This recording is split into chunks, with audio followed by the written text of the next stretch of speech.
Today, I am diving into the imagination of William Blake, the English poet-painter who lived in the late 1700s, a man who insisted that reality was more than what the eye could see.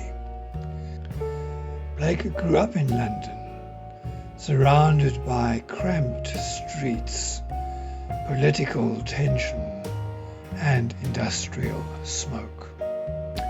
Yet inside him burned a private universe. He said he saw angels in trees, prophetic figures walking beside him, and entire landscapes of spiritual beings. To most people, that sounded strange, but Blake wasn't concerned with fitting in. He was concerned with truth, the inner truth, the one that speaks in symbols rather than words.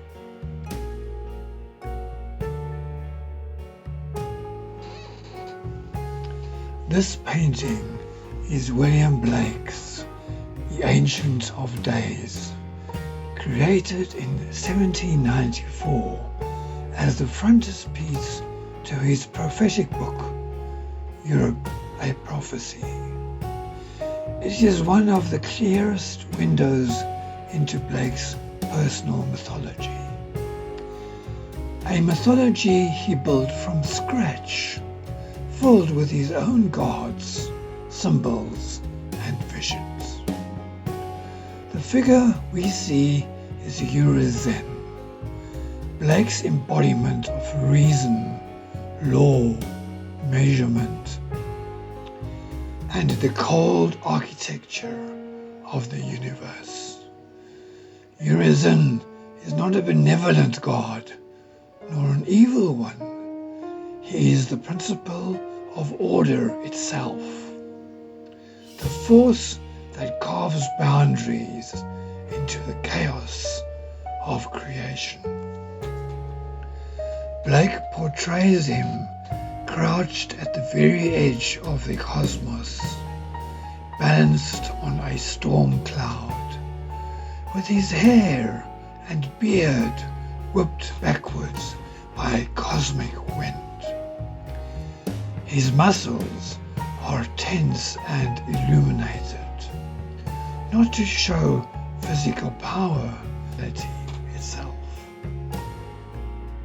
Behind Urizen glows a fierce disk of sunlight, radiating outward like an explosion of divine geometry.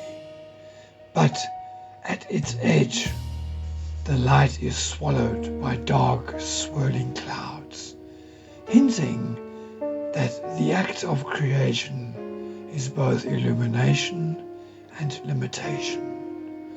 Blake believed that every boundary, every rule, every measurement, even the creation of the world, came at a cost. Everything in the painting is tension between light and shadow, between freedom and order, between cosmic fire and cold precision. The Ancient of Days is his protest against systems that diminish the human spirit, systems that measure, restrict, and divide. Urizen, kneeling with his compass, becomes the ultimate symbol of a universe forced into lines. And yet, the image remains magnificent. There is awe here, the awe of witnessing creation in its first moment, when the raw mind of the universe reaches down to draw the very first circle. In this painting, Blake gives us not just a creator, but a commentary on creation, a reminder that imagination is infinite, and that even the greatest architect cannot fully